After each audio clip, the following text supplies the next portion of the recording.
Hello hi welcome back to my channel চলো review করে channel তোমাদের সকলকে স্বাগত। দিস ইজ জিসু, চলে এলাম একটা নতুন কন্টেন্টের রিভিউ করতে। এখন যে জিনিসটা কন্টেন্টটা রিভিউ করবো সেটা একটা ওয়েব সিরিজ, কিন্তু সিজন 2। সিজন 1টা আমার দারুণ লেগেছিল, এখন সিজন 2টা চলে এসেছে। কথা হচ্ছে মামলা লিগ্যাল হেজ সিজন 2 নিয়ে। মামলা লিগ্যালের ফার্স্ট সিজনটা কিন্তু একার কাঁধে নিয়ে গেছিল রবি কিষান, আমাদের ভিডি ত্যাগী। তো এবারে সে কেমন অভিনয় করেছে এবং এবারের যে টুইস্টটা সেটা হলো এবারে ভিডি ত্যাগী রবি কিষানের যে চরিত্রটা, এবার আর উকিল নেই, সে এখন জাজের চেয়ারে বসেছেন। মানে কোর্ট চত্বরে সে ধুলোবালি আর নতুন অদ্ভুত অদ্ভুত সব কেস, এই নিয়ে কিন্তু এবারে সিজনে গিয়েছে।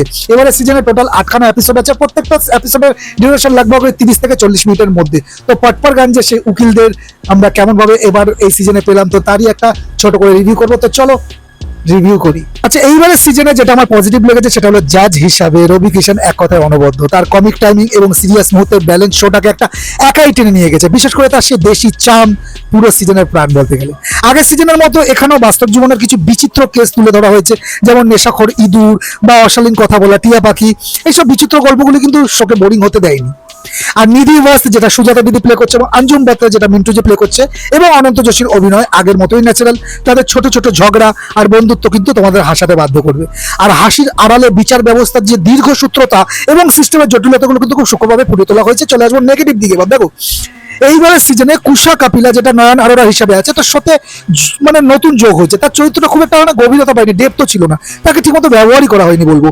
আর কিছু এপিসোডে ত্যাগীজির ব্যক্তিগত জীবন একটু বেশি আবেগপ্রবণ হয়ে পড়েছে চিত্রনাট্য, যা গল্পের গতি কিন্তু কিছুটা কমিয়ে দিচ্ছিল। আরো একটা দিক বলতে গেলে দেখো, প্রথম সিজনে যে পরিমাণ শার্পনেস এবং স্যাটায়ার ছিল, এবারে সিজনটা কিন্তু অনেক জায়গায় একটু বেশি সাজানো গোছানো মনে হয়েছে। প্রথম সিজনের সেই পাগলামিটা কিন্তু এবার একটু খামতি লাগলো, একটু কমই মনে হলো। আর সেরকম কোনো নেগেটিভ আমার লাগেনি। আর পজিটিভ দিক তো তোমাদের বললাম। ফাইনাল বাড়ি যদি দিস সিজন 2তে কমেডির চেয়ে সিস্টেমের উপর স্যাটায়ার বেশি গুরুত্ব পেয়েছে এবারে। তুমি যদি পটপরগঞ্জের সেই অদ্ভুত জগৎটাকে ভালোবেসে থাকো, তবে এই সিজনটা তোমাকে হতাশ করবে না। কিছু দুর্বলতা থাকলেও রবি কিষানের পারফরমেন্সের জন্য কিন্তু তুমি এটা অবশ্যই দেখে নেবে। এইবারে সিজনটাকে আমি রেটিং করছি 3.5 আউট অফ 5।